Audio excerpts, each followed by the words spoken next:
Hello friends, কালকে ছিল 6 তারিখ। কালকে গেছিলাম দুয়ারে সরকারে আমার বরের কৃষক বন্ধুর কাগজ জমা দেওয়ার জন্য। তো গিয়ে দেখি ওখানে বাবা এসছে। তারপর বাবার সঙ্গে দেখা করলাম, বাবুকে কোলে নিল।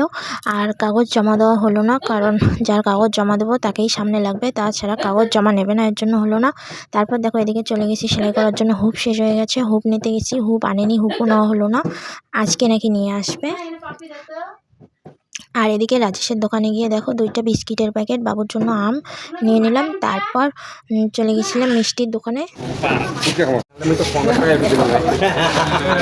কি খালেন?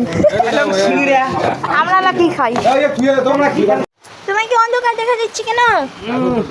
এই দেখো আজকে আমার শাশুড়ির বাপের বাড়ির ওদিক থেকে একটা লোক এসছে, ভাঙাচোরা করিতে করিতে আসছে।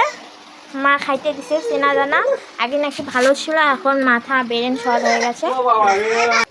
তোমার ভাঙাচোরা হারে যাবে, অতি ফেলে তুই যাচ্ছেন। কি লাগে? তরকারি লাগে? তোমার তরকারি লাগে বলে কি হল? খুঁটের মাথা ডাঙাইছে নাকি? মাথা বেশি লাগাই, ওদের মাথা বেশি লাগাইছি। ওই ওই শয়তান, মই দেখো কাটিলের সঙ্গে বাবুর যন্ত্রণায় এই এদিকোনা বসিয়ে কাটলের গুটি ভাজা কাটিলের সঙ্গে মোর বাবুক মাসাজ করে দিলে সঙ্গে। দেখো মোর বাবুর বাবা কয় বলে, আমরা বলে বাবুক বলে মাসাজ করে দেয় না, এই জন্য বলে বড় হয় না তাড়াতাড়ি।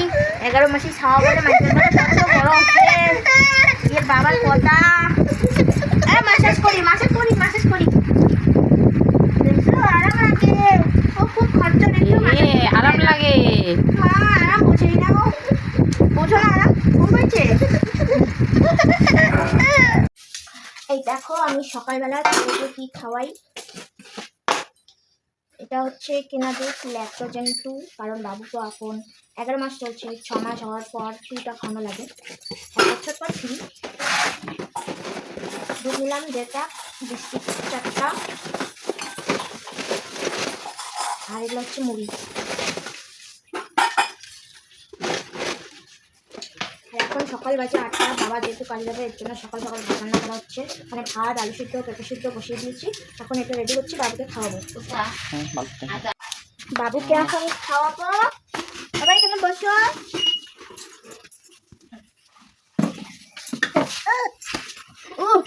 বাবু খাওয়ার সময় আগে অনেক ক্যাচার করতে, এখন একটু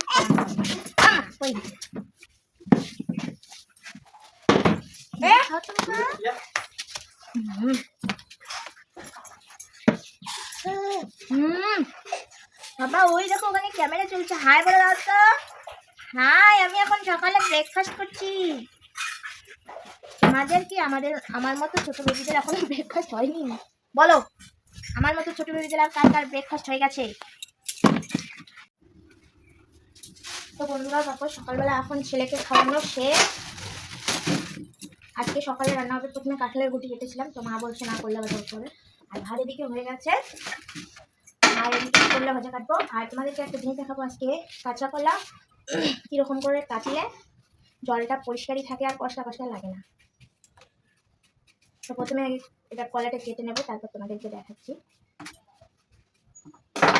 2টা বাটিতে জল নিয়েছি। দেখো এই কাঁচকলাটা যদি এমনি করে কাটি, এরকম করে শুধু জলের মধ্যে দিই, তাহলে কিন্তু জলের কালারটা দেখো কীরকম হবে। তা ধোয়ার পর জলের কালারটা কিন্তু একটু অন্যরকম হয়ে গেলো, দেখো কেরোসিন কালারের মতো হয়ে গেল। আর এই জলটা দেখো এখানে যদি একটু 1 চিমটি হলুদ দিই,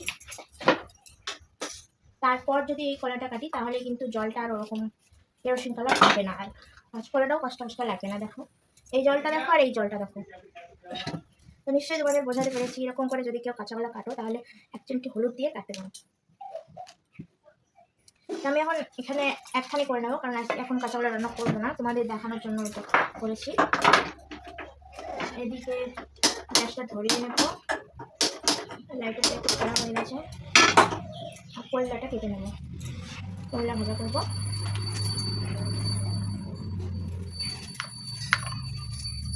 সকালবেলা এই দিয়ে আমরা রান্না করি, প্রায় দিনগুলোতেই সকালবেলা আমরা সেদ্ধ ভাতটাই বেশি খাই, আর হঠাৎ মাঝে মাঝে রুটি করি।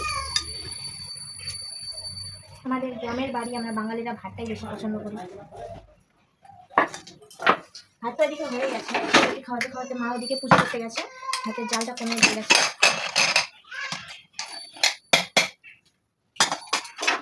দেখো ভাত হয়ে গেছে, পেঁপে সিদ্ধ, কড়াই কচু সিদ্ধ দিয়েছি, আর আলু আর দিয়েছি আলু সেদ্ধ ভাত। আলু না হলে তো সেদ্ধ ভাত খাওয়ার মজাই হয় না, আলু সোনা না হলে। ভাত সেদ্ধ বেশি হয়ে গেছে, জালটা কমে দিই, ততক্ষণে করে ডালটা কেটে নিই। ভাজা বসিয়ে দিয়েছি। আর আমার আজকে হচ্ছে পিরিয়ডসের 4 দিন হলো, এর জন্য আজকে আমি পূজা করতে পারবো না। এই দেখো আমার শ্বশুর, জানি না এখন কি করবে, কি গাছে আগাল বেঁধে দেবে। এখন মা পূজা করছে, পুঁই শাকের আগাল বেঁধে দেবে এখন। এই যে দেখো, বাবুক তো দেখাও, বাবুকে নিয়ে আছে ওর কাকাই। এই দেখো মা পূজা করছে, আর আজকে তো বৃহস্পতিবার, মা পূজা করছে, আজকে তো বৃহস্পতিবার, খুব সময় লাগে পূজা করতে।